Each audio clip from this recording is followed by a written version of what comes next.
Bonjour à toutes et à tous. Est-ce que tout le monde va bien? Bonjour à Evidence Home. J'espère que tout le monde a passé une bonne semaine, ça va? Vous avez pu profiter du beau temps?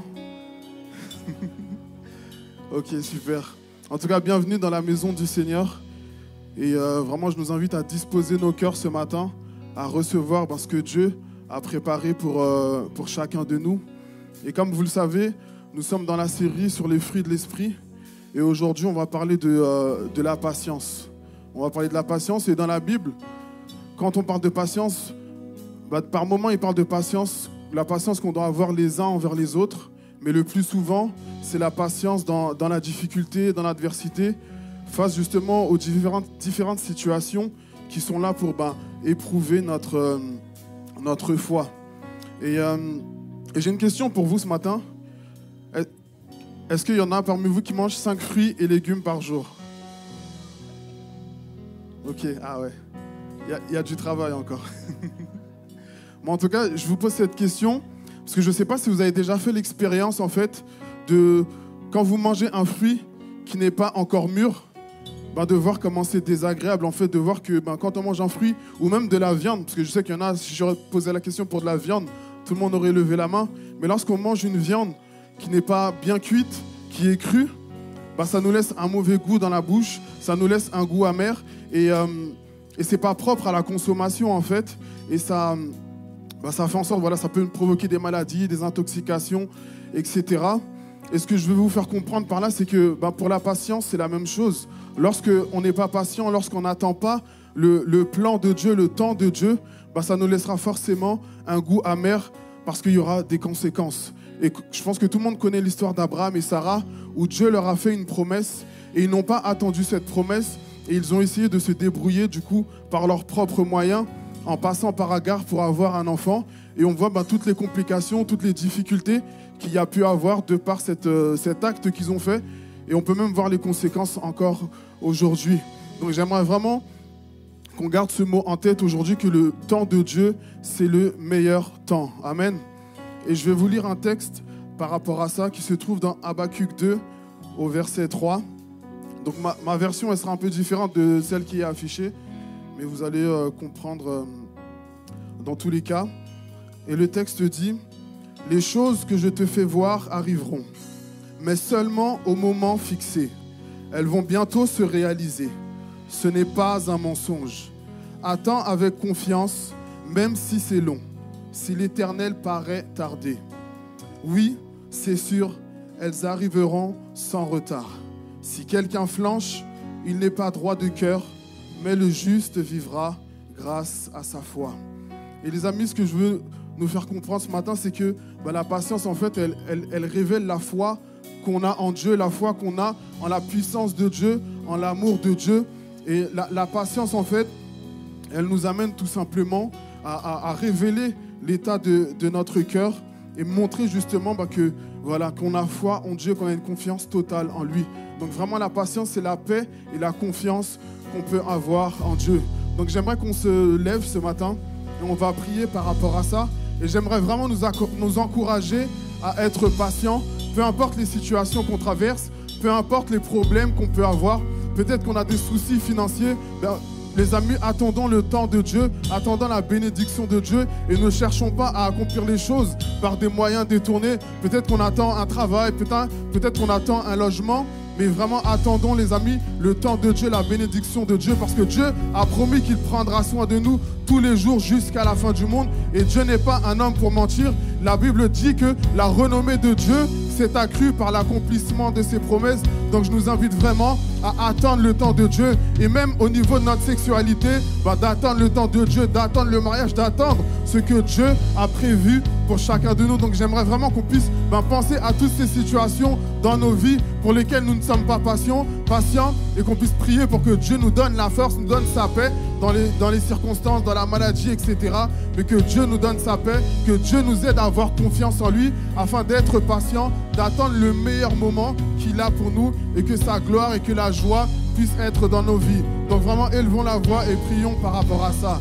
Seigneur Jésus, roi des rois, je te loue et je bénis ton nom ce matin, Père éternel. Alors que tu vas nous parler de la patience, Seigneur Jésus, Je remets chacune de nos vies entre tes mains. Je remets chacune de nos situations compliquées, Éternel, mon roi, pour lesquelles on a du mal à attendre, Père éternel, pour lesquelles on a du mal à être patient, Père éternel. Des fois, le temps est long, Père éternel. On pense que tu es en retard, mais en réalité, Père éternel, tu es à l'heure, Père éternel, parce que ton temps, ton timing, Père éternel, c'est le meilleur moment, Seigneur Jésus. Alors je prie, Roi des rois, que tu puisses nous fortifier ce matin. Je prie, Père éternel, alors que nous sommes dans un temps d'attente, Père éternel, qui est peut-être long, mais que ta paix soit en nous, Père éternel, que ta paix soit dans nos pensées, que ta paix, Seigneur Jésus, soit dans nos cœurs, Père éternel. Je prie pour quelqu'un, Père éternel, qui t'attend, Père éternel, pour ses finances, Père éternel. Je prie pour quelqu'un qui t'attend pour un enfant, Seigneur Jésus. Je prie pour quelqu'un qui t'attend, Roi des rois, pour un travail, pour un logement, Père éternel. Je prie pour quelqu'un qui t'attend pour son mari ou sa femme qui est partie, Père éternel. Je prie pour quelqu'un qui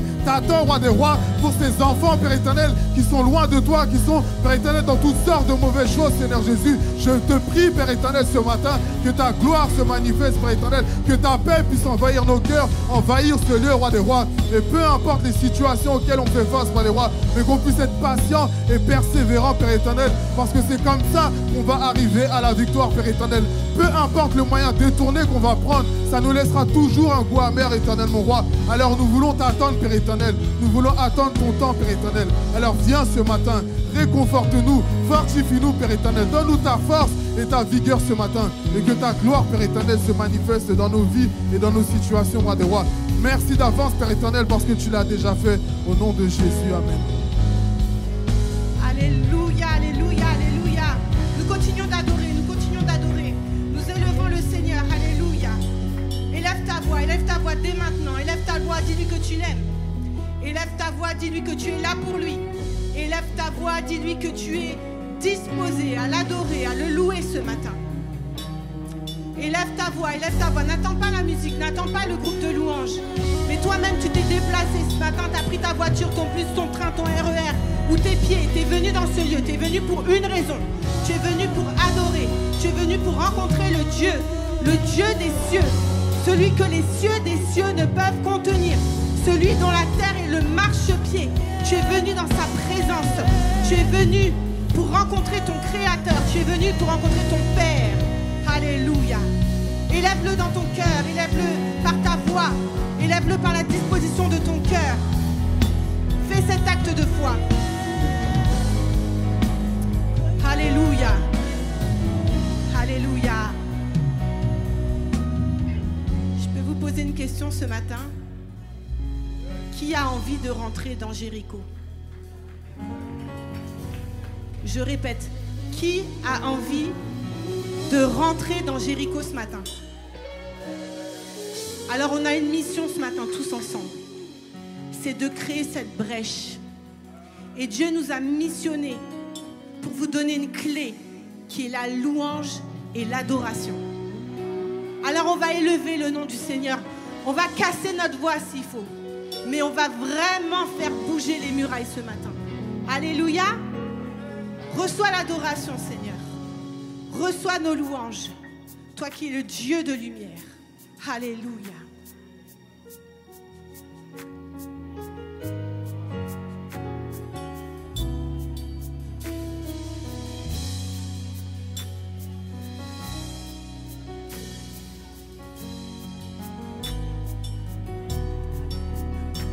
Oui, Seigneur, tu es ce Dieu de lumière.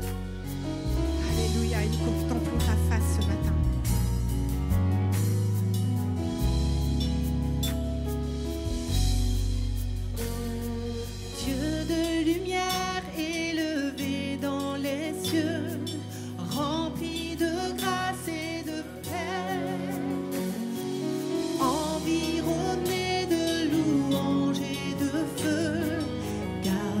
De l'éternité.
j'étais avec vous pour la louange, je vous ai partagé une chose.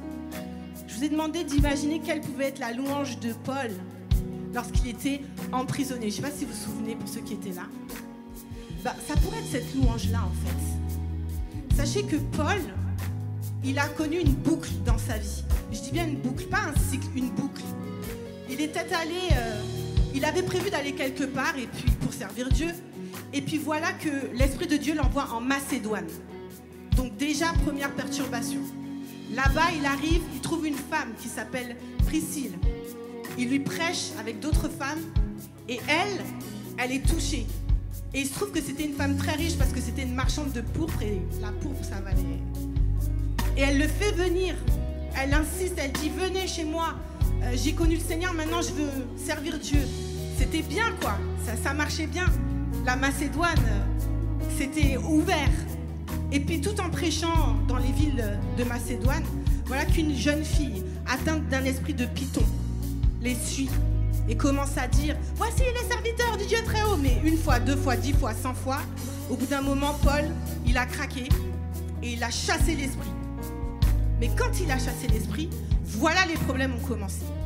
Peut-être que tu es dans ce lieu et de tout ton cœur, de toute ton âme, de tout ton esprit, avec toute ta force, tu aimes le Seigneur. Tu le cherches. Tu ne te laisses pas déconcentrer quand Dieu t'envoie ailleurs que ce que tu avais prévu. Mais malgré tout, tu as des problèmes. Tu as des soucis. Tu as des oppositions. Tu as des choses qui t'irritent. Tu as des choses qui te blessent. On t'accuse. Parce que ce qui s'est passé, c'est que Paul, non seulement on l'a accusé faussement, mais en plus on l'a jeté en prison. Et avant de le jeter en prison, on l'a battu de verge. Alors peut-être que tu te sens meurtri ce matin, toi aussi, peut-être que tu as été abattu. Mais sache qu'il y a un secret. Le secret de Paul, c'était son adoration. Dans la prison, avec son compagnon, ils se sont mis d'abord à prier. Tout meurtri qu'ils étaient, tout ensanglantés. Et ils ont adoré. Ils se sont souvenus de qui était Jésus, ce Seigneur de gloire. Alors on va reprendre du début. Et je voudrais que tu penses à ça, à ta situation. Que tu rappelles à ton âme qui est le Jésus qui t'a appelé ce matin. Que tu dises à ton âme, voilà qui a souffert pour moi. Voilà qui m'a appelé. Et toutes mes circonstances, ça ne vaut pas que je reste silencieux. J'ai besoin de te louer ce matin. Dieu de lumière.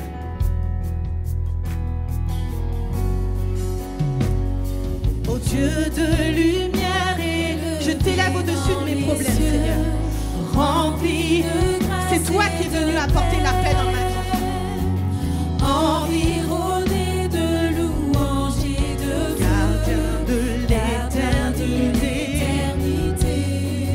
Pourquoi quitter? Tu es venu pour moi, Seigneur. Pour un sentier de misère. Par quel amour? Par quel amour les chemins de ton cœur. Tu trouves nos prières. Reçois l'adoration. Dans ma prison, je te loue, Seigneur. Au milieu de mes problèmes, Seigneur, reçois ma louange. Digne es-tu, Seigneur, Emmanuel. Reçois l'adoration. Tu es le roi des rois. Tu es notre victoire, Seigneur. Tu es digne. Digne es-tu, Seigneur, Emmanuel. Reçois l'adoration.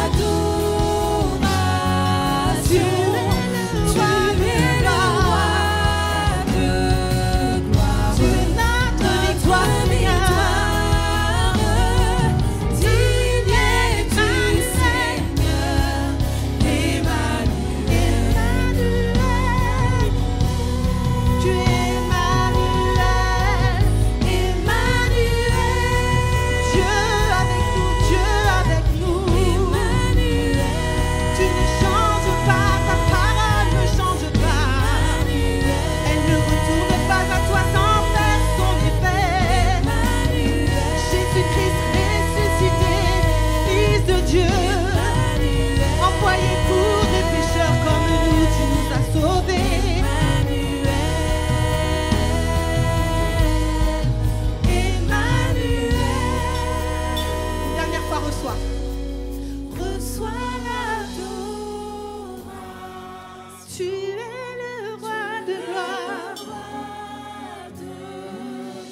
Tu es notre victoire, Seigneur.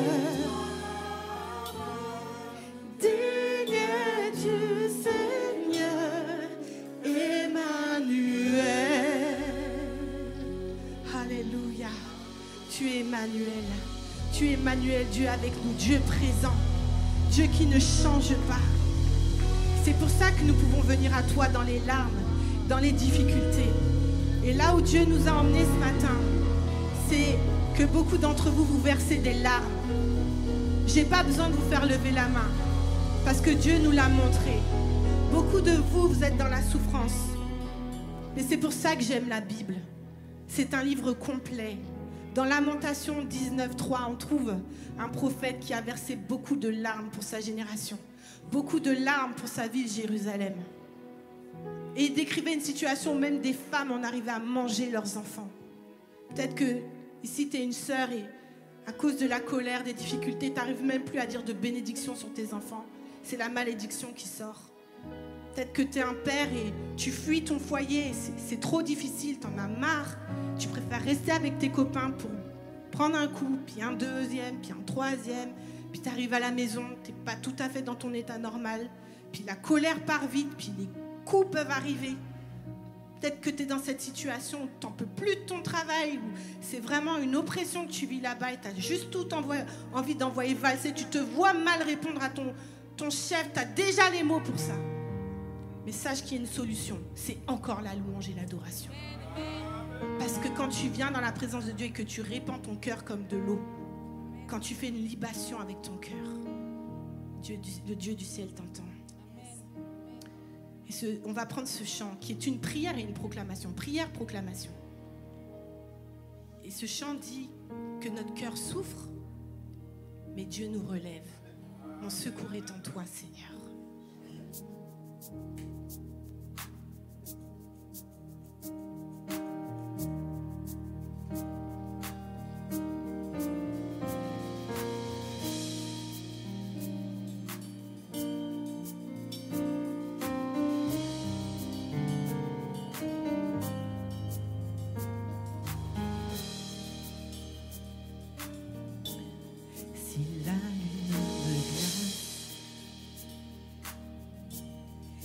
Le soleil me menace,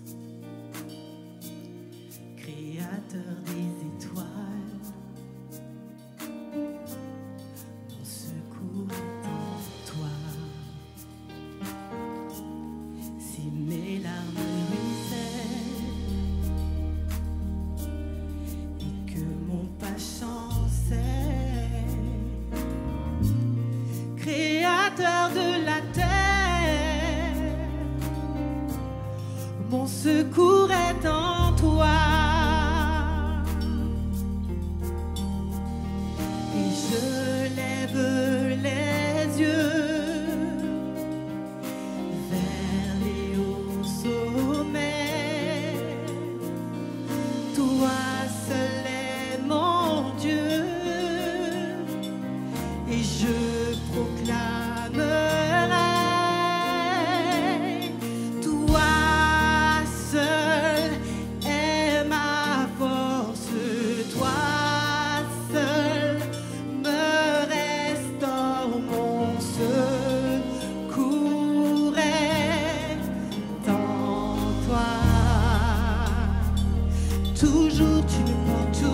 tu me gardes, toujours tu me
Toujours tu me soutiens.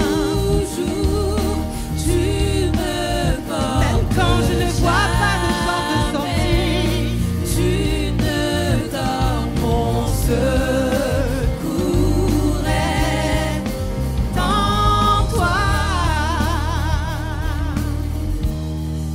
Alors, on peut déclarer, même faiblement au début, puis après on va le déclarer avec force, que la victoire, l'espoir, le chemin, tout est en Jésus. Il est là, le chemin, la vérité et la vie, n'est-ce pas? Alors on va le dire à notre âme, même en chuchotant, mais on le dira. Et on va trouver la force dans notre déclaration. Ta victoire, mon espoir, ton chemin, mon destin, ton salut, mon refuge, tout est. Ta victoire, mon espoir, ton chemin, mon destin, ton salut, mon refuge, tout est. Ta victoire, mon espoir, ton chemin, mon destin, ton salut, mon refuge, tout est en toi. Ta victoire, mon espoir, ton chemin, mon destin, ton salut, mon refuge, tout est en toi. Encore. Ta victoire, mon espoir, ton chemin, mon destin, ton salut, mon refuge, tout est en ta victoire, mon espoir, ton chemin, mon destin, ton salut, mon refuge, tout est en toi. Alléluia. Alléluia. Merci Seigneur pour la percée. Je lève les yeux vers les hauts sommets. Toi seul est mon Dieu. Je proclamerai.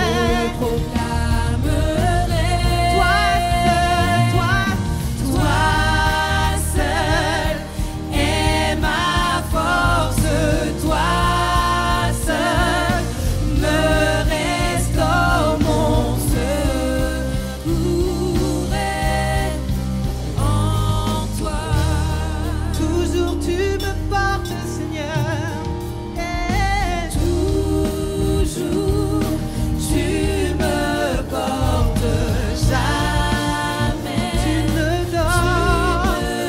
Mon secours est en toi. Mon secours est en toi. Tout à l'heure, je vous ai parlé d'une boucle que Paul a fait. C'était une boucle parce que ces chaînes sont tombées pendant la louange. Ces chaînes sont tombées dans l'adoration. Je vois que certains d'entre vous, vous n'avez pas encore saisi la dimension dans laquelle on est ce matin. Ne passe pas à côté de ce moment parce que Dieu t'offre une solution ce matin à tes soucis. On a dit qu'on rentrait dans Jéricho.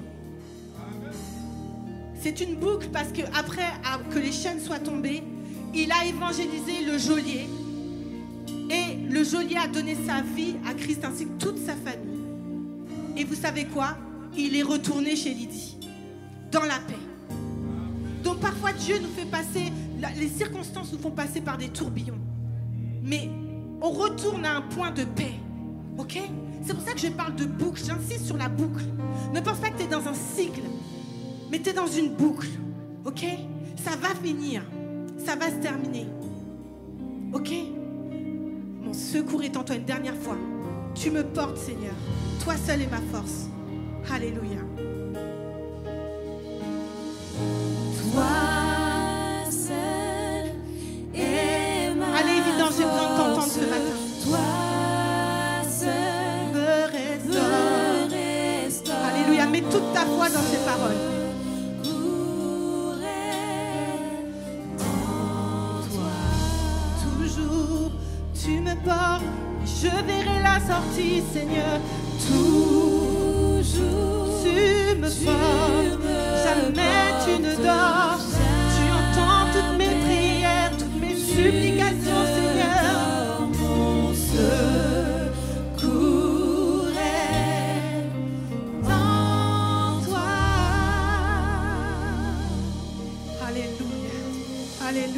t'élevons. Alléluia, nous te glorifions, Seigneur. Nous nous attendons à toi, Seigneur, ce matin.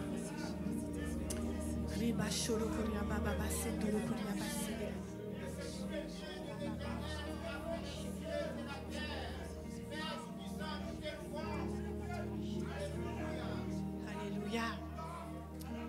Alléluia. Gloire à ton nom, Seigneur. Alléluia.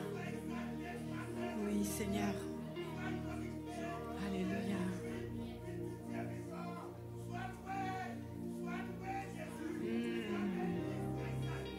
Alléluia. Alléluia. Alléluia.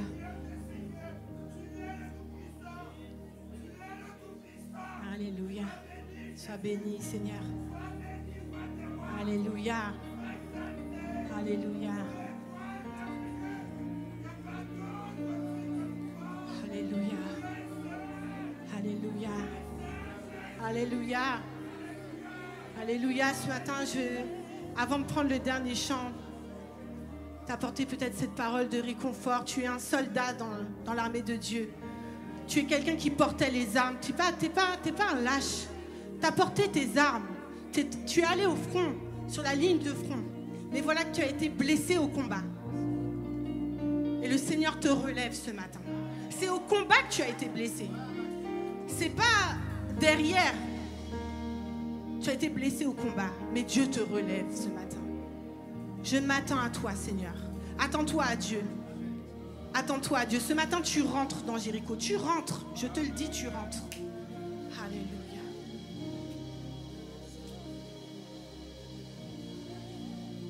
C'est prophétique ce matin, ce qui se passe. C'est prophétique. Excusez-moi d'insister, mais il se passe vraiment quelque chose dans l'esprit. Saisis ce moment ce matin. Alléluia. Dieu est en train d'opérer une délivrance ce matin. Dieu est en train d'opérer une délivrance.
Je t'aime, ô Éternel.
toi la gloire, nous t'acclamons ce matin. Nous t'acclamons ce matin. Nous t'élevons ce matin. Nous te glorifions ce matin. À toi la gloire. Merci pour les brèches dans Jéricho ce matin. Merci pour ma situation qui s'éclaire ce matin. Merci Seigneur. Alléluia. Alléluia. Que ton nom soit glorifié. Alléluia. Alléluia. Alléluia. Alléluia, il règne encore. Il demeure au milieu de nous, Seigneur. Il a manifesté son amour, Seigneur, de chacun de nous ce matin. Merci au Éternel, merci mon roi, merci mon rédempteur. Merci Seigneur pour Seigneur ce moment d'adoration. Merci pour tes servants. Merci Seigneur Dieu pour ton serviteur qui va prendre la parole, Seigneur Dieu. Car nous sommes qui est là à vide, Seigneur Dieu. Quand on va entrer chez nous, Seigneur Dieu, nous allons remplir de ton esprit à cause, Seigneur Dieu, de ta parole. Merci Seigneur, béni sois-tu. Amen.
Deux.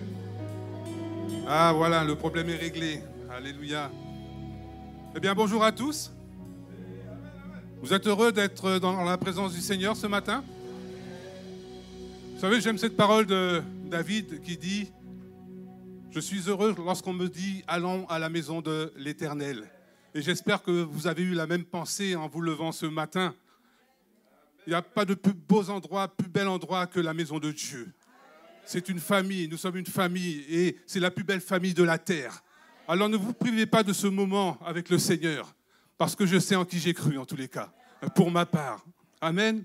Alors bonjour à tous et à toutes. Je pense que vous ne me connaissez peut-être pas. Alors je suis le frère Fred, Gênes, ou Gênes Fred, comme vous voulez. Et nous allons ce matin poursuivre notre série sur le fruit de l'esprit, qui se trouve en Galates chapitre 5, verset 22. Il y a 15 jours de cela, notre frère Roger nous a commencé avec le fruit de l'esprit qu'est l'amour. Le dimanche après lui, c'est notre frère Samuel qui a continué avec le fruit de l'esprit qui est la paix. Tu peux lever ta main, Samuel? Voilà. Voilà, c'est notre frère Samuel qui a prêché sur la paix. Et pour ma part, je poursuivrai avec un autre fruit de l'esprit qui est la patience. Le fruit de l'esprit. Galates chapitre 5, verset 22. Prions. Seigneur, je te rends grâce pour ce moment que nous allons passer. Merci pour ta parole. Je te demande de remplir ma bouche par ton esprit et que tu parles à chacun et à chacun de notre cœur parce que nous avons besoin d'entendre une parole de toi.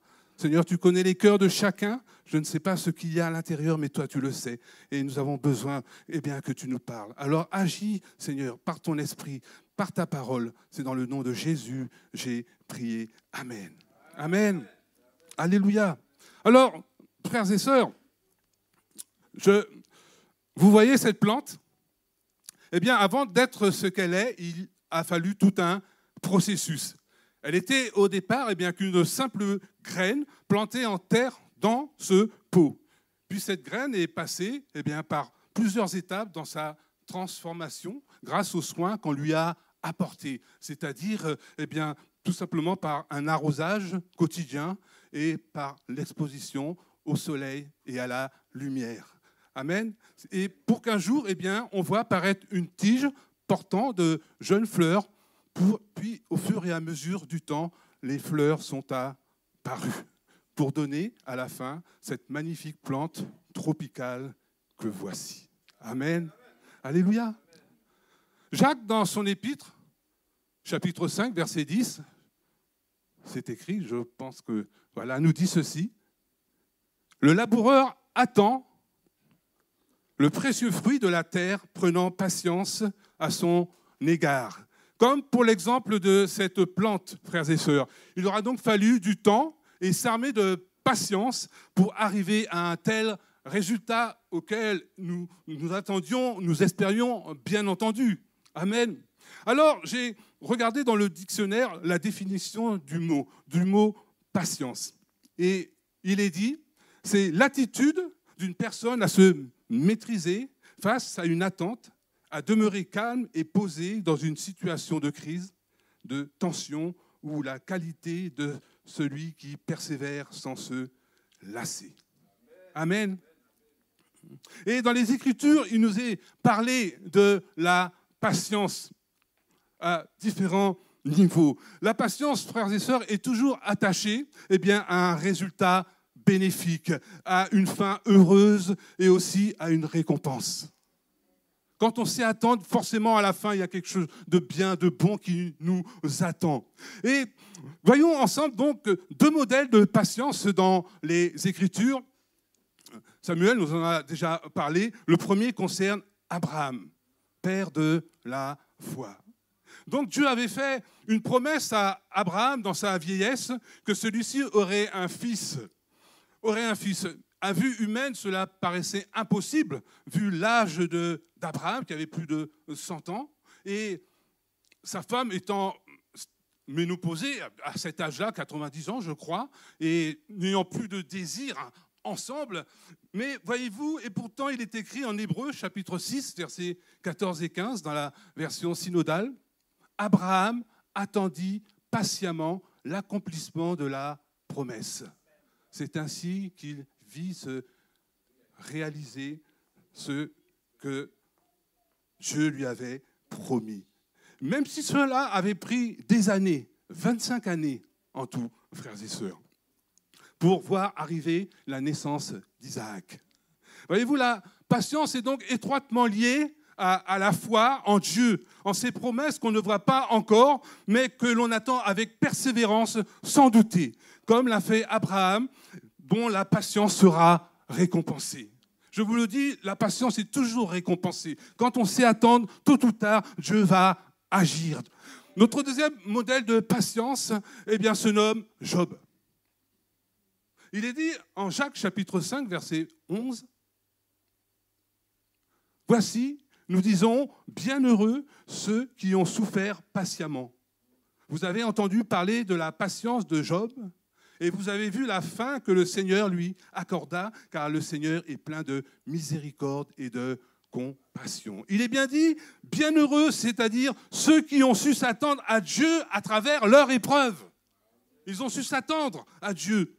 Et Job, lui, va souffrir patiemment en attendant, c'est-à-dire qu'il va perdre tous ses biens, tous ses serviteurs, il va perdre tous ses enfants et pour finir, il va être frappé d'un ulcère malin. Il va perdre aussi la santé. Et voyez-vous, donc Job va supporter patiemment cette triple épreuve dans sa vie. Que ce soit face aux critiques de sa femme, qui avait, je pense, déjà abandonné.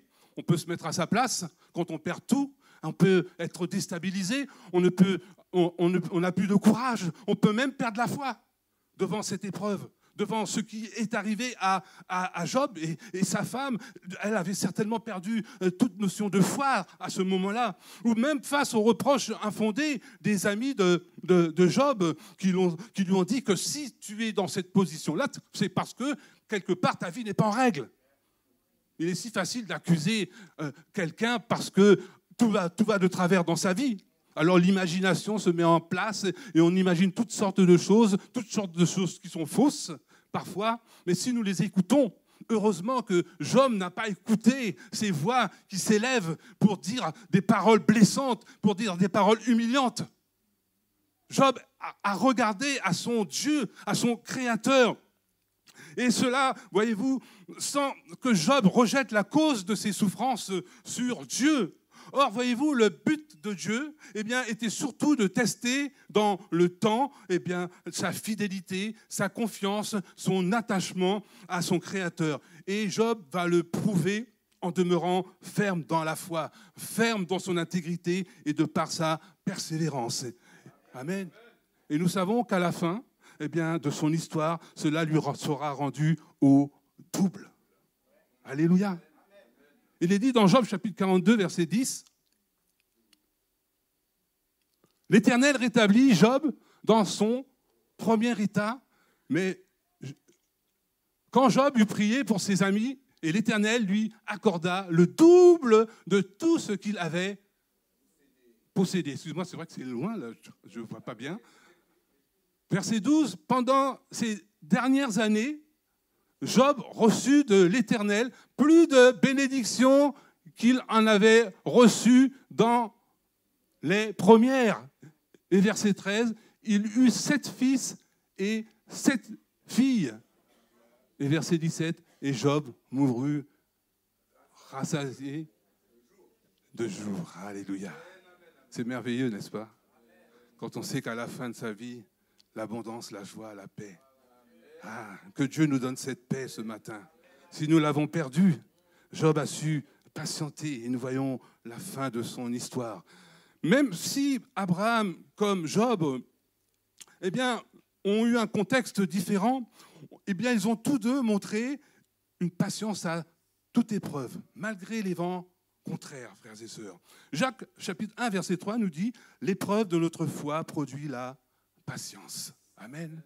Maintenant, voyons l'importance de la patience dans notre marche avec Dieu, le but de la patience. Jacques, chapitre 1, verset 4, nous dit « Mais il faut que la patience accomplisse parfaitement son œuvre, afin que vous soyez parfaits et accomplis sans faillir en rien. » C'est donc un processus pour nous faire parvenir à une pleine maturité spirituelle et à la stature parfaite en Christ, qui est lui-même un modèle de patience. Lorsqu'Ésaïe parle du Messie souffrant, il dira au chapitre 53 de son livre et au verset 7, « Il a été maltraité et opprimé, et il n'a point ouvert la bouche. Semblable à un agneau qu'on mène à la boucherie, à une brebis muette, devant ceux qui l'attendent, il n'a point ouvert la bouche. » Hébreux, chapitre 12, verset 3, nous dit aussi « Considérez en effet celui qui a supporté contre sa personne une telle opposition de la part des pécheurs. » Lors de son procès, on lui a craché dessus. On l'a giflé, on lui a donné des coups de poing, on lui a arraché les barbes, les poils de sa barbe. La Bible dit dans un autre verset, il a rendu son visage dur comme un caillou. Il a subi l'opprobre des hommes pour toi et pour moi. Il a donné sa vie en sacrifice pour toi et pour moi. Alléluia. Donc il a supporté le châtiment qui nous donne la paix pour que nous soyons sauvés et guéris. Et ce matin, tu peux faire la paix avec le Seigneur. Si tu hésites encore, il n'est jamais trop tard, parce que tu n'es pas là par hasard ce matin. Dieu avait rendez-vous avec toi. Écoute ce qu'il veut te dire. Écoute ce qu'il a à te dire. Celui qui a des oreilles pour entendre, qu'il entende ce que l'Esprit veut lui dire ce matin à travers son Église. Alléluia. Voyez-vous, la Bible nous donne également des références bibliques communes aux uns et aux autres pour nous fortifier, nous encourager, pour nous entraîner à la patience, à la persévérance, à notre attente en Dieu et aux promesses qui y sont attachées. Des versets tels que Romains 12, verset 12, qui dit « Soyez patients dans l'affliction ». Jacques chapitre 5, verset 7, « Soyez donc patients jusqu'à l'avènement du Seigneur ». Même au psaume 32, verset 8, où Dieu dit Ne me promène pas de regard inquiet. Je t'instruirai, je te montrerai la voie que tu dois suivre. J'aurai le regard sur toi. Même si ton attente semble difficile, tu pleures en silence, tu pleures. Dieu est là.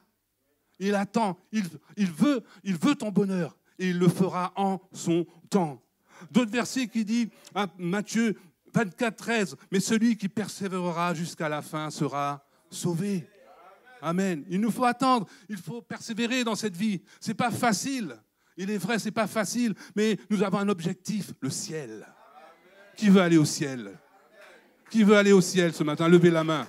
Oh, je vois qu'il y a des mains qui ne sont pas levées. Qui veut aller au ciel? En tout cas, moi, je veux aller au ciel. Ah là là! Quelle grâce avec notre Dieu. Il y a un passage aussi dans Job où il est dit, bien que tu dises que tu ne le vois pas, ta cause est devant lui. Attends-le.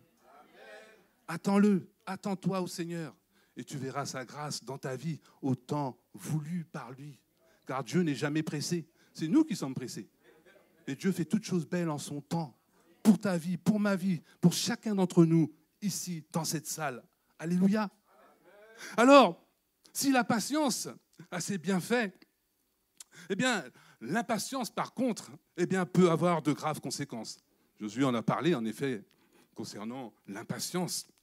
Et nous savons que l'impatience, eh bien, c'est l'œuvre de la chair. Elle entraîne forcément au péché.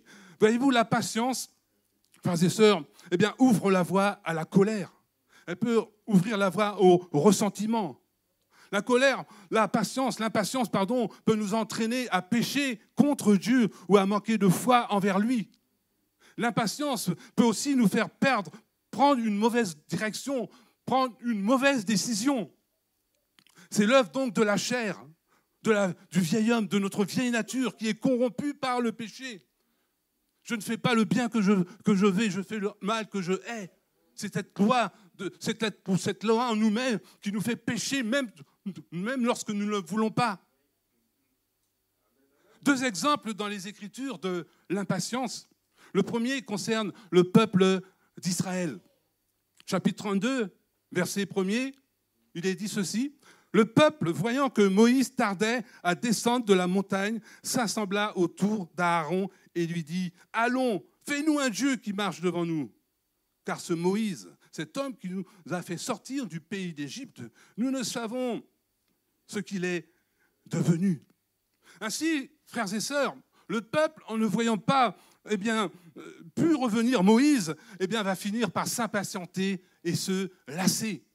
Et ils vont demander à Aaron, le sacrificateur, « Fais-nous un Dieu qui marche devant nous !» Et il va en sortir, le peuple va apporter tous ses bijoux en or à Aaron, et il va en sortir un veau d'or. Et voyez-vous, lorsque Moïse va s'approcher du camp à son retour de la montagne, de son face-à-face avec Dieu, il est dit, verset 19, qu'il vit le veau et les danses, la colère de Moïse s'enflamma, il jeta les tables qu'il tenait et les brisa au pied de la montagne. Quand notre cœur est impatient, nous sommes prêts à faire n'importe quoi. Ils se sont dit, c'est le temps des loisirs, laissons-nous vivre, laissons-nous aller. Alors ils ont commencé à se lever, à danser, à zouker, on peut dire ça comme ça. Voilà, collés serrés. Et c'était même une forme de débauche devant Dieu. C'est pourquoi que la colère de Dieu s'est levée contre ce peuple. Et il est dit, verset 35, « L'Éternel frappa le peuple parce qu'il avait fait le veau fabriqué par Aaron. » Voilà ce qu'est le salaire du péché, frères et sœurs. Et 3000 hommes vont mourir ce jour-là. 3000 hommes, vous vous rendez compte? 3000 hommes. Tout ça parce que cette impatience, cette lassitude a fait que la chair l'a emporté et ils se sont levés pour faire des bêtises, n'importe quoi. Alléluia. Un autre exemple d'impatience, c'est celui du roi Saül. En 1 Samuel, chapitre 10, verset 8, il avait reçu l'ordre du prophète Samuel d'attendre 7 jours jusqu'à son arrivée pour qu'il offre l'Holocauste. Il est dit, il dira au roi, tu descendras, lisez pour moi,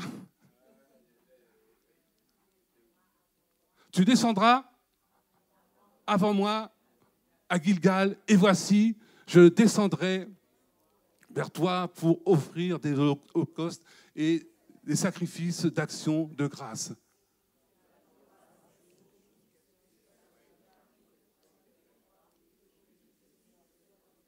Amen, alléluia. Mais voyez-vous, celui-ci, ne voyant pas venir le prophète, au terme fixé des 7 jours, va perdre patience et offrir l'Holocauste à sa place. 1 Samuel chapitre 7, verset 8. On va le lire. Saül attendit 7 jours selon le terme fixé par Samuel, mais Samuel n'arrivait pas à Gilgal et le peuple se dispersait loin de Saül. Sacrifice.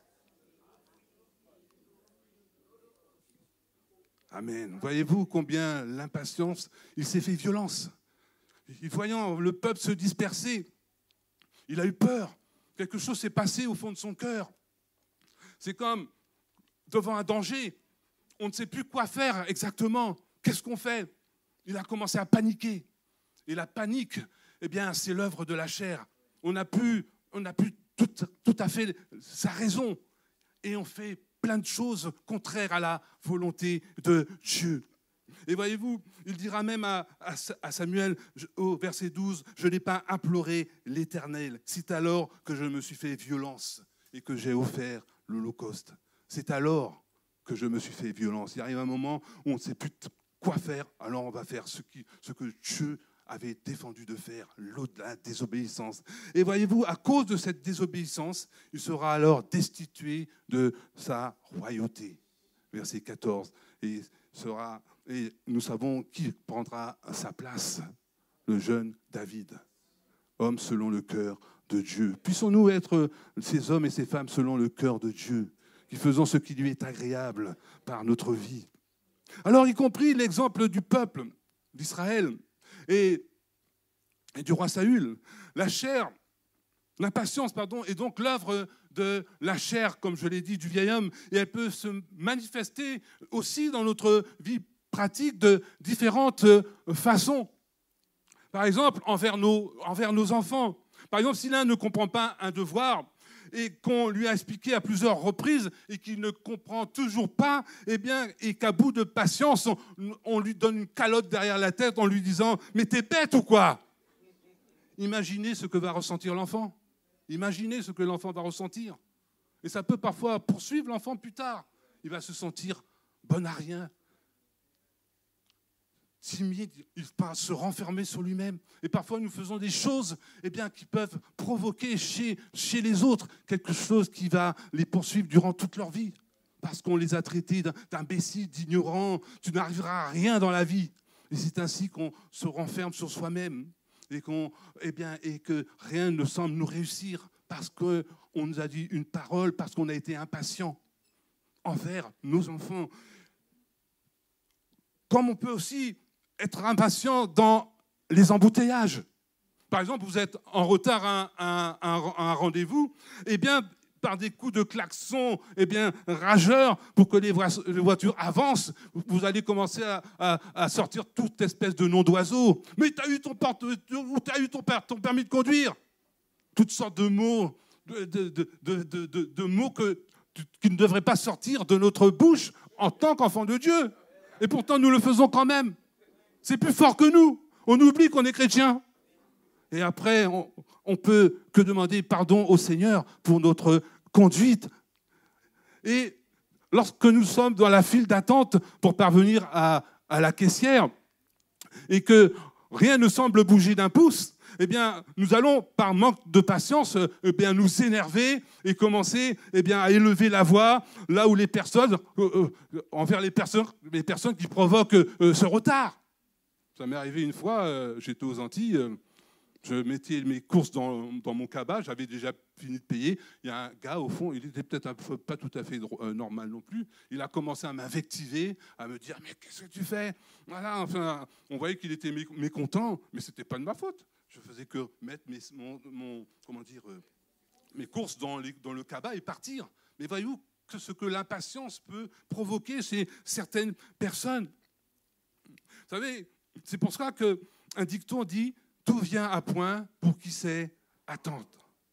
Alors, frères et sœurs, sachez que la patience est une école. L'école de la patience. C'est parmi l'une des plus belles, mais aussi l'une des plus difficiles de la vie chrétienne, comme fruit de l'esprit. Alors, je voudrais parler maintenant de l'amour agapé. Et Roger en a parlé il y a 15 jours de cela, et où Paul dira en 1 Corinthiens chapitre 13, verset 4, que l'amour est patient, que la patience a son origine dans l'amour. Alléluia. Et je voudrais aborder quelques instants avec vous le sujet du mariage. Il y a un homme dans la parole de Dieu qui s'appelle Jacob, et il est dit en Genèse chapitre 29, verset 20, je vais vous le lire, c'est vrai que je ne l'ai pas écrit sur le mail. Jacob servit 7 années pour Rachel, fille de Laban, et ils furent à ses yeux comme quelques jours parce qu'il l'aimait. 7 ans, c'est long. 7 ans. Et pourtant, la Bible nous dit que ça va lui paraître comme quelques jours à ses yeux. Voyez-vous, il n'a pas brûlé les étapes. Vous savez que dans la patience, il y a une forme de souffrance qui est mêlée à l'amour. Le fait de savoir qu'à la fin, on aura l'être aimé pour nous tout seuls, parce que nous l'avons attendu. Apprenons à ne jamais brûler les étapes. Parfois, dans le mariage, on peut brûler les étapes, et le Seigneur ne le veut pas. Et Jacob, lui, n'a pas brûlé d'étapes. Il a attendu patiemment pour que celle que Dieu lui a donnée devienne ciel un jour, et c'est ce qui va lui arriver. Laissez-moi vous raconter l'histoire, ou plutôt le témoignage d'une sœur en Christ qui m'a expliqué comment elle avait fait connaissance de celui qui allait devenir son futur époux.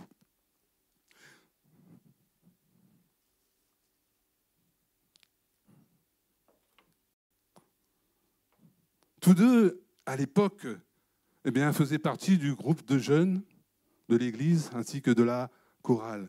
Et ce frère va dire un jour à cette sœur, « Un jour, tu seras ma femme. » Et comment cette sœur va être surprise et stupéfaite qu'un jeune chrétien puisse lui parler, avec autant d'aplomb et d'assurance. Et peut-être au fond de son cœur, lorsqu'elle l'a vu, elle s'est dit au fond d'elle-même, parce que peut-être que ce jeune homme, ce frère, ne correspondait pas à ses aspirations. Peut-être qu'elle l'aurait préféré plus beau, plus grand, plus fort, un peu comme moi, quoi. Je plaisantais. Alléluia. Mais voyez-vous, toujours est-il que lui persévérait dans sa demande, jusqu'à lui dire « Je patienterai, même si cela dure des années, car c'est toi que le Seigneur m'a donné. » Et voyez-vous, cette sœur va quand même se placer devant Dieu pour connaître si c'était bien là la volonté du Seigneur pour sa vie. Et elle va alors demander au Seigneur de lui donner un signe, quelque chose, pour voir si c'est lui. Et un jour, plutôt un soir, il s'était donné rendez-vous pour discuter. Et la veille, elle avait dégusté une orange et elle avait décidé, pour lui faire plaisir, de lui apporter une moitié d'orange. Et le soir, quand ils se sont vus face à face, elle lui a dit « J'ai quelque chose pour toi ». Et lui va lui dire « Moi aussi ». Il va lui sortir une moitié d'orange. ils avaient eu tous les deux la même pensée. Ou plutôt, le Saint-Esprit avait mis dans leur cœur la même pensée. C'est pourquoi l'homme quittera son père et sa mère et s'attachera à sa femme pour ne former qu'une seule chair. Alléluia. Comme je l'ai dit, donc ce signe ne faisait que confirmer que c'était lui que le Seigneur avait choisi pour elle. Et au fur et à mesure du temps, l'amour va venir dans le cœur de cette sœur pour ce frère. Et un jour, elle est venue vers lui, tout sourire, et elle lui a dit « Ah, je vois que tu as quelque chose à me dire. » Effectivement, je lui avais mis dans son cœur cet amour peut-être qui lui manquait, et ils se sont mariés. Ce frère a attendu patiemment 3 ans avant d'épouser cette sœur. Je vais vous dire leur nom. Il s'agit de frère Camille et de notre sœur Ghislaine. Et en juin dernier, ils ont fêté leurs 46 ans de mariage. Ils sont parents et grands-parents. Et c'est là que s'accomplit la parole de Dieu. Car c'est bien la bénédiction de l'Éternel qui enrichit et qui ne se fait suivre d'aucun chagrin. Quand ça vient de Dieu, ça ne se fait suivre d'aucun chagrin. C'est pourquoi que le livre des Proverbes nous dit aussi, chapitre 18, verset 22, « Celui qui trouve une femme, trouve le... » C'est une grâce qu'il obtient de l'Éternel. Alléluia. C'est une grâce qu'il obtient de l'Éternel. Nous voyons donc combien ce fruit de l'Esprit est précieux dans notre vie, indispensable même pour accomplir les desseins de Dieu pour ta vie, mon frère, pour ta vie, ma sœur.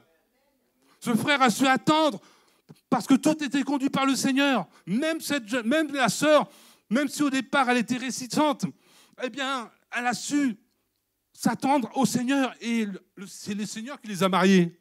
C'est Dieu qui marie. Ce n'est pas nous qui marions, qui nous marions, c'est Dieu qui marie. C'est Dieu qui choisit. C'est pour ça que même Jésus dit comme ça, ce n'est pas vous qui m'avez choisi, mais c'est moi qui vous ai choisi, afin que je vous établisse et que vous portiez du fruit, et que ce fruit demeure. Donc c'est Dieu qui établit toutes choses. Et c'est ça qui est merveilleux, parce que Dieu ne se trompe jamais. Dieu ne se trompe jamais. Et même si le diable fait une œuvre, il fait toujours une œuvre qui le trompe, parce que lorsqu'il a dit à Dieu concernant Job, oui, parce que tu le bénis, c'est pourquoi qu'il marche avec toi, mais eh bien, enlève lui tout ce qu'il possède, et tu verras s'il ne te maudit pas en face. Et nous savons combien eh bien, Job a su eh bien, remporter l'épreuve, a su supporter son épreuve et a remporté la victoire à la fin. Parce que, comme je l'ai dit, c'est toujours Dieu qui a le dernier mot. Dieu aura toujours le dernier mot. Et c'est ça qui est merveilleux. Alléluia. Donc, pour réussir les desseins de Dieu pour nous et dans notre vie de tous les jours. Ainsi, frères et sœurs, seul le Saint-Esprit peut produire en l'homme, régénérer, je dis bien régénérer, la vraie patience, c'est-à-dire celle qui vient d'en haut, celle qui vient du ciel. Ce fruit n'est pas naturel, mais spirituel, donc surnaturel. Il est donné par Dieu, par son esprit. Et cette patience que Dieu eh bien, met dans notre cœur et qui nous permet de tout supporter, de tout endurer, même de la part des personnes qui ont un caractère difficile. Est-ce que vous en connaissez ? Il y a des personnes qui ont un caractère difficile, il y a des maris qui ont un caractère difficile, il y a des épouses qui ont un caractère difficile, et pourtant Dieu vous a donné cette moitié parce que vous êtes plus patiente qu'elle, et ça fait un équilibre, ou plus patient que lui, il y a un équilibre. Dieu fait toutes choses belles en son temps. Et c'est ce qui est merveilleux avec Dieu. C'est vraiment une aventure de la foi. Et ma vie avec le Seigneur, c'est même quand il nous corrige, je suis heureux. Vous savez pourquoi ? Parce que ça prouve qu'il veille sur moi. Ça prouve qu'il m'aime, qu'il prend soin de moi. Je dis, papa, je t'aime parce que je ne suis pas oublié. Et savez-vous que la crainte de l'Éternel, le commencement de la sagesse, et la crainte de Dieu dans ton cœur, mon frère, ma sœur.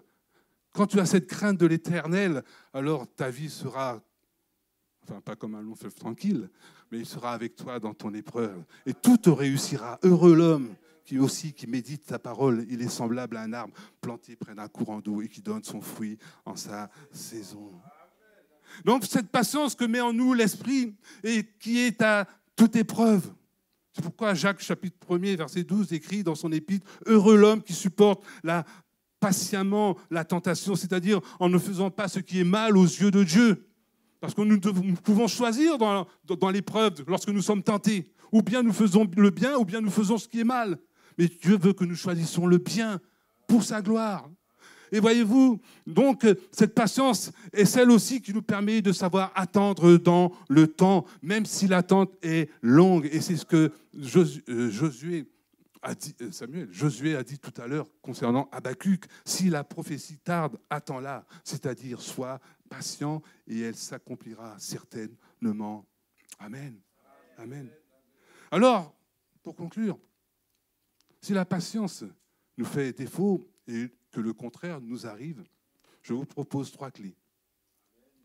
La première clé, c'est que je décide dans mon cœur de cultiver ce fruit de l'esprit dans ma vie. Amen. La deuxième clé, je demande l'aide de Dieu dans la prière. Pas du genre, Seigneur, donne-moi de la patience et tout de suite. Ça ne va pas marcher. Ça ne marchera pas. Vous savez, la patience s'acquiert avec le temps. Et la troisième clé, je m'efforce de l'appliquer dans la vie de tous les jours. Amen. Et je verrai alors les miracles de Dieu s'accomplir en étant surpris devant certaines situations de crise et de ne pas ressentir aucune colère monter en moi, mais je demeure calme, paisible. Là où je me serais énervé, d'un seul coup, je ressens une paix, une tranquillité de cœur, parce que l'Esprit de Dieu a travaillé en moi. Là où je bouillonnais, là où je me serais mis en colère, que ce soit avec mes enfants, avec un collègue de travail, qu'importe, je n'ai aucune répartie. Quelque chose se passe en moi qui est surnaturel. Le fruit de l'Esprit, qui est la patience, est en moi et je réponds d'une manière douce. Une parole du proverbe qui dit une parole dure excite la colère, mais une parole douce, brise les eaux. Avons-nous cette douceur dans notre cœur ou cette impatience dans notre cœur? Alléluia. Donc, je demeurais paisible et sans aucune agitation dans d'autres circonstances d'ailleurs. Et cela, grâce à l'Esprit de Dieu dans ma vie, dans votre vie. Amen. Seigneur, je te rends grâce ce matin pour ta parole. En effet, tu parles tantôt d'une manière, tantôt d'une autre. Et c'est vrai que la patience, ce fruit de l'esprit, est une école que nous voulons vivre chaque jour pour que tu accomplisses aussi tes desseins bienveillants pour la vie de chacun d'entre nous, pour que nous rentrions dans notre destinée, que ce soit au niveau du mariage, du travail, des enfants. Seigneur, vraiment, que ton nom soit béni ce matin au milieu de nous. Amen.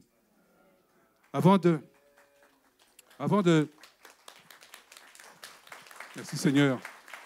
Merci pour ta grâce. Avant de terminer, j'aimerais faire 2 prières concernant justement l'impatience.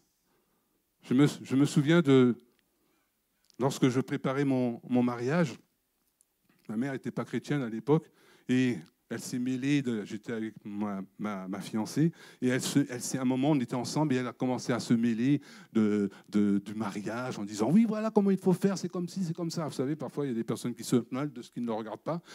Mais du coup, j'étais au téléphone avec elle, et puis à un moment, j'ai commencé à sentir la colère monter en moi, et j'ai commencé à dire « Bon, maman, c'est moi qui fais mon mariage, hein, tu n'as rien à me dire ». Et j'ai raccroché. J'étais en train de conduire, enfin, disons que le portable était ouvert. Et pendant que je conduis, je sens dans mon cœur une tristesse, comme si c'était lourd au fond de moi. Et je dis à mon épouse, Rosemary, « Chérie, il faut que j'appelle maman. Il faut que j'appelle maman. » Et quand j'ai appelé, elle était en larmes au bout du fil. Elle m'a dit, « Fred, tu te rends compte de ce que tu m'as dit ? Combien tu as été méchant avec moi ?» Et ce jour-là, j'ai dit à ma mère, « Maman, pardonne-moi ce que je t'ai dit. J'étais énervé, j'étais à bout de patience et voilà. » Et ce jour-là, nos relations sont revenues au beau fixe. Alléluia. Alors, si je parle ainsi, il se peut que parmi nous, il y en ait qui avaient des relations d'amour, d'amitié, et qui ont été brisées ou rompues à cause d'une parole, une mésentente, parce que l'autre nous a trahis ou nous l'avons trahi. Et nous sommes, quelque part, eh bien, il y a comme une trahison et une séparation, parce qu'on en a voulu à l'un, à l'autre, ou l'autre nous en a voulu, que ce soit dans le cadre familial, dans le cadre professionnel ou autre, et qu'on aimerait voir ou revoir, eh bien, ces relations se rétablir, redevenir comme avant.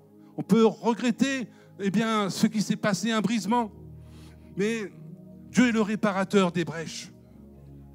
Et ce matin, réfléchis un peu avec qui tu t'es disputé, avec qui tu t'es séparé. Est-ce que c'est ton enfant? Est-ce que tu t'es disputé avec ton père? Est-ce que tu t'es avec ta mère? Est-ce que vos relations sont rompues? Chacun vit de son côté. Ne voudrais-tu pas que cette relation redevienne comme avant? Il y a des amitiés entre copains, entre copines qui se brisent à cause d'une mauvaise parole, d'une discussion vaine. Alors, si ce matin, tu sens dans ton cœur que tu regrettes que cela se soit passé ainsi, eh bien, je vais t'inviter à venir devant, parce que Dieu est le réparateur des brèches.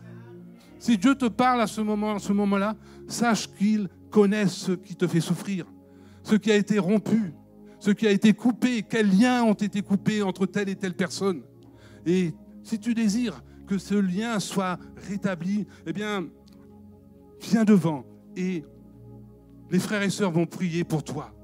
Si tu te sens interpellé par cette parole, eh bien, que le Seigneur, maintenant, eh bien, puisses-tu venir devant pour que le Seigneur puisse agir en conséquence, pour que tu puisses peut-être téléphoner, pour que tu puisses ensuite, eh bien, reprendre contact avec cette personne que tu as aimée et que tu regrettes maintenant d'avoir été séparé, ou même si la personne est en tort, mais que tu as quelque chose contre lui ou contre elle.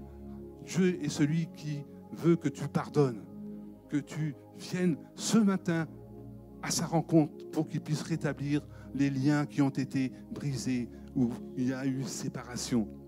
Une autre chose, un autre sujet de prière que j'aimerais aussi partager avec vous. Il se peut aussi, eh bien, que nous ayons pris sans avoir su attendre, par manque de patience, eh bien, une décision. Sans réfléchir, une direction et qui nous a engagés malgré nous, parce que nous avons brûlé les étapes. Nous avons brûlé des étapes ou fait un mauvais choix et que nous ressentons au fond de notre cœur un profond regret. Et que nous nous disons, Seigneur, c'est vrai, je n'aurais pas dû agir comme cela. J'ai fait un choix, mais maintenant je le regrette. Et que tu sens au fond de ton cœur ce fardeau dans ton âme et que tu as besoin du pardon de Dieu, eh bien, viens devant aussi également. Dieu est celui qui va consoler, qui va te montrer la voie que tu dois suivre. Alors pour qu'il justement guérisse et restaure ce qu'il y a, eh bien, ce qu'il y a besoin de l'être dans ta vie, c'est-à-dire des amitiés brisées, un amour familial, fraternel, et effacer les blessures du passé et nous montrer la direction pour notre vie. Et Dieu le fera. Amen. La parole de Dieu dit, je ramènerai le cœur des enfants au Père et je ramènerai le cœur des pères à leurs enfants. Es-tu celui-ci? Es-tu celle-là? Dieu t'attend. Dieu t'attend. Je laisse un instant pour que celui ou celle qui s'est senti concerné, on baisse la tête, tout simplement, parce que peut-être qu'on peut ressentir comme une forme de honte de ne pas vouloir venir. Mais c'est le Seigneur que tu dois rencontrer ce matin. Tu ne rencontres pas un homme, mais le Seigneur. Alors, si tu sens au fond de toi que cela te concerne, eh bien, je t'invite à t'avancer, tout simplement. Amen.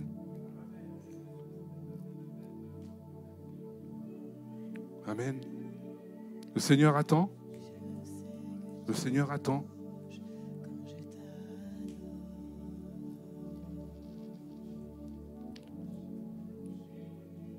Oui, le Seigneur t'attend ce matin. Parce qu'il t'aime. Parce qu'il t'aime. Et parce que tu pleures en silence, parce que tu sens dans ton cœur que tu as besoin d'une réconciliation avec quelqu'un qui t'est cher et pourtant qui s'est éloigné de toi parce que tu as prononcé une parole dure et le cœur est contrit et maintenant cette personne ne veut plus te parler. Mais toi, dans ton cœur, tu sens que cette relation a besoin d'être rétablie. Alors viens devant, le Seigneur t'attend. Et si tu as fait une erreur dans le passé, alors le Seigneur est là parce qu'il veut t'aider, parce qu'il veut réparer ce qui est brisé, ce qui a été détourné. Oui, le Seigneur t'aime. Viens à lui ce matin, n'attends pas, n'attends plus. Il est le consolateur, celui qui veut t'aider, qui veut réparer ce qui a été les blessures de ton âme. Viens à lui ce matin. N'aie pas peur, crois en lui et tu verras la gloire de Dieu dans ta vie. Alléluia. Oui, Dieu t'aime. Il n'attend que toi. Approche-toi de lui et il s'approchera de toi. Comme dit l'épître de Jacques, voyez votre misère et recevez sa grâce ce matin. Tout simplement, c'est le désir de son cœur. N'hésite pas, approche-toi du Seigneur. C'est pour toi ce matin. Il t'a donné rendez-vous. Alors n'hésite pas, viens à lui. Quel que soit ce qui s'est passé dans ta vie. Parce que la colère t'a envahi. Parce que tu as eu un moment où tu as laissé tes émotions, ton cœur parler. Parce que toute vérité n'est pas bonne à dire.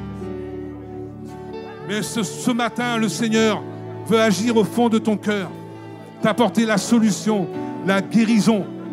N'est-il pas celui qui guérit? Celui même qui ressuscite ce qui est mort au-dedans de nous? Alors n'hésite pas, viens à lui ce matin et tu verras la gloire de Dieu dans ta vie. Alléluia. Oui, Dieu est bon. Dieu est là ce matin. Reçois sa grâce. Reçois son pardon.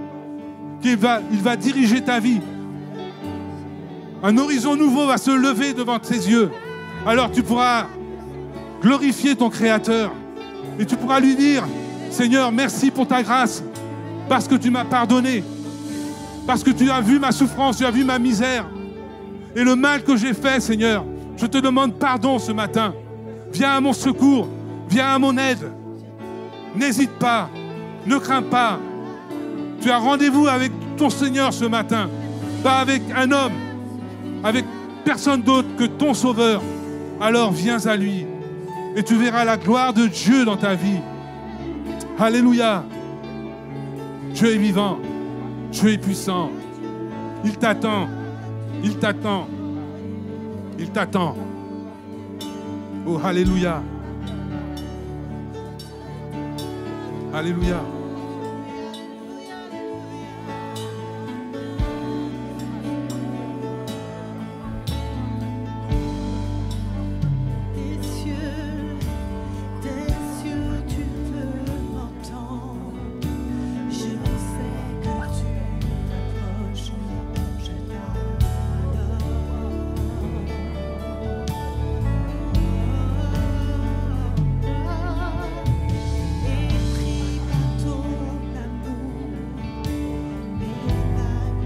Approchez-vous.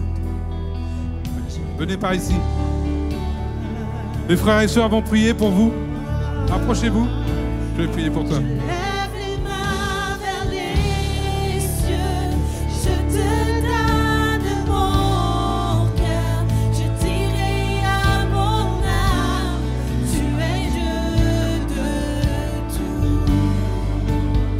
Même si les peurs se déchaînent, tu parles et tu les calmes, tu es mon repos, tu es au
Alléluia. Je voulais simplement vous dire aussi, souvenez-vous que Dieu est celui qui réconcilie. Souvenez-vous de Jacob et Ésaü. Ésaü a haï son frère parce qu'il lui a fait des coups tordus. Mais voyez-vous, Ésaü a su pardonner à Jacob et ils se sont réconciliés. Ils ont prié dans les bras l'un de l'autre parce que Dieu est le réparateur des brèches. Ne veux-tu pas ce matin te réconcilier? Pleurer avec celui ou celle qui s'est éloigné? Même si elle t'a fait du tort, Dieu est capable d'enlever cette épine dans ton cœur, cette épine qui te fait mal, et te donner sa paix, afin que tu puisses te réconcilier avec cette personne qui s'est éloignée de toi à cause d'une mésentente, peut-être à cause d'une trahison. Mais ce Seigneur, ce matin, veut que tu pardonnes. Alors viens sans tarder pour que tu puisses te réconcilier avec la personne. Alléluia. Dieu t'attend encore ce matin. Permettez-nous d'ajouter que ce moment est un moment décisif pour vos vies. J'invite tous ceux qui se sentent concernés par une confusion liée à l'attente, un état confus de colère, de désarroi, de lassitude, de frustration. Tous ceux qui, face à une situation qui ne se résout pas, se sentent dans la difficulté, prêts à lâcher la main de Dieu, prêts à désespérer de l'action du Seigneur. Je t'invite à saisir ce moment. S'il faut que tu t'approches devant, viens devant. Nous avons tous reçu, dans le staff louange, intercession, que ce matin, certains d'entre vous, vous avez vraiment besoin de crier à Dieu, de lui remettre votre situation, afin que la honte change de camp, afin que le désespoir change de camp, afin que la confusion change de camp. Ce matin, c'est l'ennemi qui doit avoir mal à la tête à cause de toi. Tu vas te lever et prendre une décision ce matin. Levez-vous ce matin, s'il vous plaît, dans la présence de Dieu. Levez-vous dans la présence de Dieu ce matin. Nous sommes tous concernés par l'attente, par le manque de patience. Tous, nous tous, toute l'Église. Il n'y a pas un seul être humain sur terre qui n'est pas concerné par l'attente. Et ce matin, je répète, c'est toi qui vas donner mal à la tête à l'ennemi. C'est toi qui vas empêcher au diable de tourner en rond. Mais tu vas prendre ta décision ce matin. Te positionner, parce que si tu ne te positionnes pas, il va continuer de jouer avec tes émotions, avec tes sentiments, avec ton énergie, avec ta force, avec tes projets. Il y a un moment où tu dois décider comme Paul, je louerai l'Éternel quand même, j'adorerai l'Éternel quand même. Si tu veux goûter au repos de Dieu, le repos, c'est-à-dire l'abandon total, il faut être capable de te déterminer ce matin. C'est le seul effort qu'on va te demander. C'est de choisir ton camp, choisir le moment. Alléluia. Je lève les mains vers les cieux. Je te donne mon cœur. Je dirai à mon âme. Si tu as besoin d'aide pour cette déclaration, viens devant, on est là pour toi. On est là pour toi. Même si les mers se Tu parlais, tu parlais, tu l'es. tu es mon repos. Tu es au contrôle. Je lève les mains. Je lève les mains vers les cieux. Je te donne mon Je cœur. dirai à mon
Je sais que tu t'approches quand je t'adore.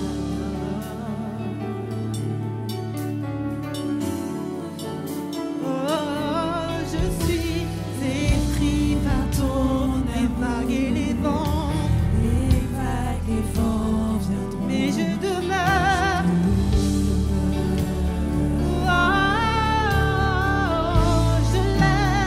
Je lève les notre déclaration ce matin. Je lèverai toujours les yeux vers toi. Je dirai à mon âme, tu es Dieu de tout. Sois relevé, toi qui es découragé. Si les mers se déchaînent, tu parlais, tu les calmes. Tu es mon repos, tu es au contrôle. Alléluia. Alléluia. Alléluia. Je ne sais pas si vous comprenez le moment qui est en train de se passer là maintenant, mais Dieu est littéralement en interaction, que ce soit à l'intérieur ou à l'extérieur. Le thème, c'est la patience. Il y a des choses que vous attendez depuis un certain temps. C'est ce qu'on a reçu lorsqu'on priait. Il y a des personnes qui attendent depuis un certain temps et les choses ne sont pas accomplies. Elles ont décidé de faire comme si de rien n'était, comme si que tout allait bien, mais leur cœur est littéralement affligé. Dieu veut consoler maintenant. Dieu veut restaurer maintenant et Dieu veut redonner de la force maintenant. Si tu te sens concerné, on t'invite à t'avancer s'il te plaît, parce que tu ne vas pas rentrer chez toi avec les mêmes larmes, tu ne vas pas rentrer chez toi avec la même inquiétude. J'aimerais parler à quelqu'un qui se met ce masque de tout va bien, or que ça ne va pas, or que tu ne comprends pas. Viens devant, Dieu veut te parler. Viens devant, Dieu va te parler. Parce qu'il y a des choses qui ne vont pas rester dans ton cœur. Il y a des choses qui ne vont pas rester dans ton cœur. Tu ne vas pas rester comme ça. Il y a comme de la compréhension entre ton mari et toi. Vous ne vous comprenez pas, vous vous disputez, vous n'arrivez pas à vous comprendre. Viens devant, Dieu va te parler. Viens devant, Dieu va te parler. Il y a des choses que tu comprends pas dans ta famille. Dieu t'avait dit qu'il allait agir. Tu croyais que ça allait être fait et ça ne s'est pas passé. Et là, tu te dis, mais en fait, où est-ce que Dieu il est? Est-ce que j'ai encore espoir? Est-ce que je crois encore à toi? En réalité, quand tu sondes ton cœur, tu te rends compte que tu n'as pas vraiment espoir. Tu te rends compte que tu ne crois plus vraiment. Viens devant, Dieu va redonner de l'espoir. Viens devant, Dieu va te redonner de l'espoir. Il y a des personnes ce matin qui n'arrivent pas à louer littéralement, qui répètent pour répéter, mais leur cœur est lourd. Viens devant, toi derrière, viens devant, Dieu va te restaurer. Il y a des choses qui ne peuvent pas rester encore là. Il y a des choses qui ne vont pas rester encore devant. On t'invite à aller devant.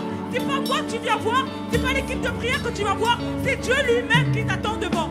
Viens devant, fais cet acte de foi, fais cet acte de foi, fais cet acte de foi et viens devant. Tu ne vas plus être la même personne, tu ne vas plus être la même personne. Viens devant, viens devant. Ça fait longtemps que tu es rongé, ça fait longtemps que tu t'attends à Dieu, ça fait longtemps que tu t'attends à Dieu, ça fait longtemps que tu t'attends à Dieu, ça fait longtemps que tu t'attends à Dieu, ça fait longtemps que tu t'attends à Dieu.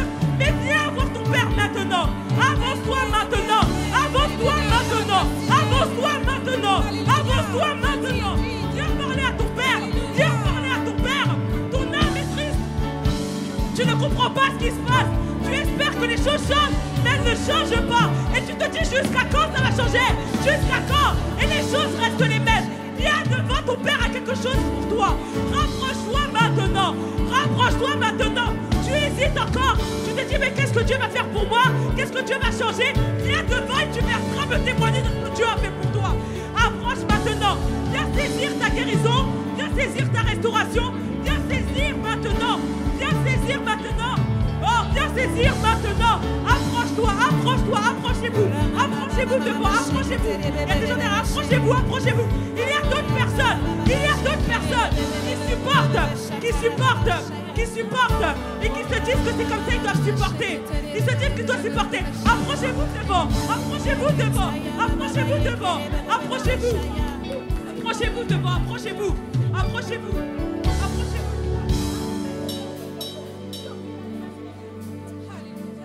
On s'approche s'il vous plaît. On s'approche s'il vous plaît.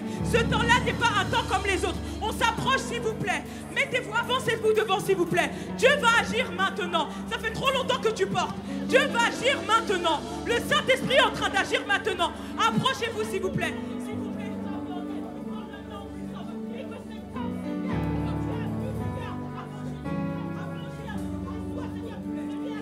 J'aimerais parler à quelqu'un d'autre, s'il vous plaît. Ce n'est pas terminé. Ce n'est pas terminé. J'aimerais parler à quelqu'un, littéralement, qui ne comprend, qui a comme la dispute tout le temps dans sa famille.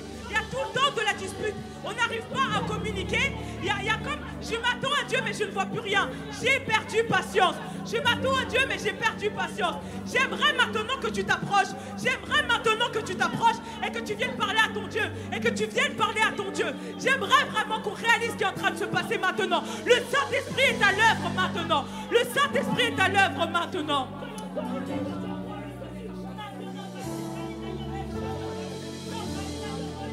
J'aimerais parler également à quelqu'un qui a comme cette habitude de tout supporter.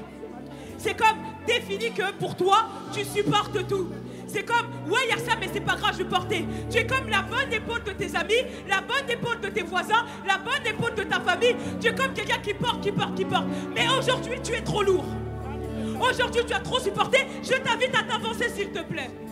Je t'invite à t'avancer, s'il te plaît. Si tu t'es déjà avancé, tu peux te re-avancer. Mais je t'invite à t'avancer, s'il te plaît.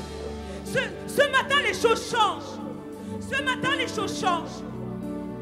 Quelqu'un qui a comme ce masque de tout va bien, or qu'à l'intérieur, ça ne va pas. Avance-toi, s'il te plaît. On va prier pour toi. Tu vas sortir différemment au nom de Jésus-Christ. Tu vas sortir différemment.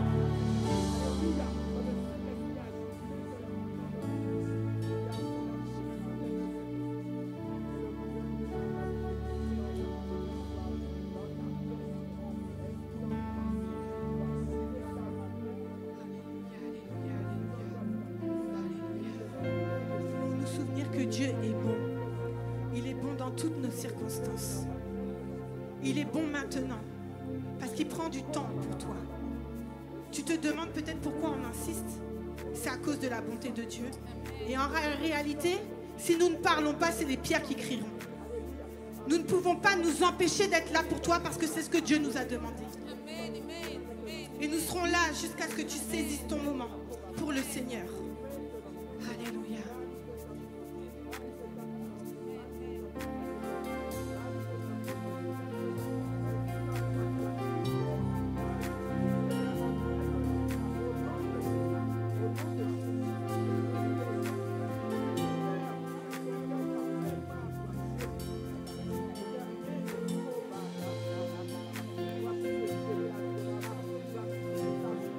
Souviens-toi que Dieu est bon.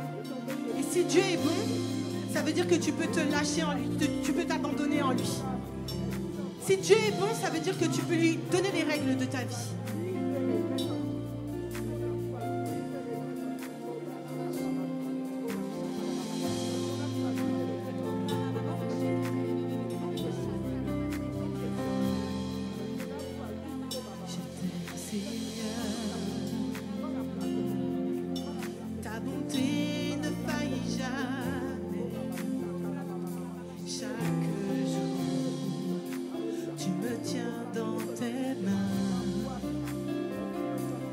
Dès que je me réveille et jusqu'à mon coucher, je chanterai la bonté de Dieu. Toute ma vie, tu as été fidèle. Toute ma vie, tu as été si bon.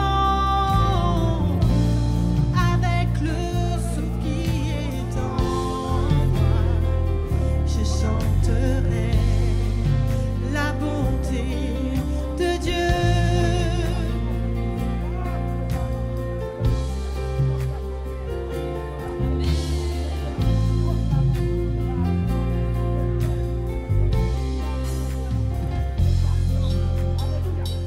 Oh, j'aime ta voix. Tu m'as conduit hors de l'épreuve. Dans les nuits sombres, tu es tout près de moi. Je te connais comme un père, et tu es mon âme. Et j'ai vécu dans la bonté de Dieu. Toi qui as connu la bonté de Dieu, lève-toi. En te mettant debout, tu témoignes que Dieu a été bon pour toi. Ça encourage les autres. Si Dieu a été bon pour toi, démontre-le en l'adorant maintenant. Tu as été si bon. Avec le Accompagne la prière de ceux qui en ont besoin de se raccrocher au je Père. chanterai la bonté de Dieu. Toute ma vie, Tu as été fidèle. toute ma vie, je me souviens de tout. Je n'ai rien oublié, Avec le souffle qui étend, je chanterai la bonté de Dieu. Oh, ta bonté Ta bonté me poursuit, ta bonté me poursuit. je le vois bien. Oh, ta bonté me poursuit, ta bonté me poursuit. Oh, ta bonté me Oh, poursuit. ta bonté me poursuit, ta bonté me Même ce matin, tu m'as poursuivi, Oh, Seigneur. ta bonté me poursuit, ta bonté me Je répands ma vie. je te la confie en tout mon cœur, Seigneur. Ta bonté, Oh, ta bonté me poursuit, ta bonté me poursuit. oh, ta bonté me Oh, poursuit. ta bonté me poursuit. Je le vois, je le Ta bonté comprends. me poursuit. Je le vois tous les jours. Oh, ta bonté me Je poursuit. vois comme tu m'aimes, Ta bonté Seigneur. me poursuit. Et je ne suis pas seule. Oh, ta bonté me poursuit. Ta bonté me poursuit. Oh, ta bonté me Oh, poursuit. ta bonté me Je poursuit. répands ma vie. Me poursuit. Je répands ma vie, je te la confie en tout mon cœur, Seigneur. Ta bonté, Oh, ta bonté me poursuit, ta bonté me je poursuit. répands ma vie. Je répands ma vie, je te la confie en tout mon cœur, Seigneur. Ta bonté, Oh, ta bonté me poursuit, ta bonté me poursuit. oh, ta grâce me Oh, suffit. ta grâce me suffit, ta grâce me suffit. Je rentre dans ton repos. Oh, ta grâce me suffit, ta grâce Même si je ne comprends pas tout, Seigneur, je rentre dans ton repos. Je répands ma vie. je te la confie en tout mon cœur, Seigneur. Oh, ta grâce me suffit. Oh, ta grâce me suffit, ta grâce me Toute ma vie, toute ma vie. Toute ma vie, tu as été fidèle. Toute ma vie, tu as été Si toute ma vie tu as été bon, pourquoi tu t'arrêterais maintenant, Seigneur? avec le souffle qui est en moi. Je chanterai. Je chanterai la bonté de Dieu. À vous.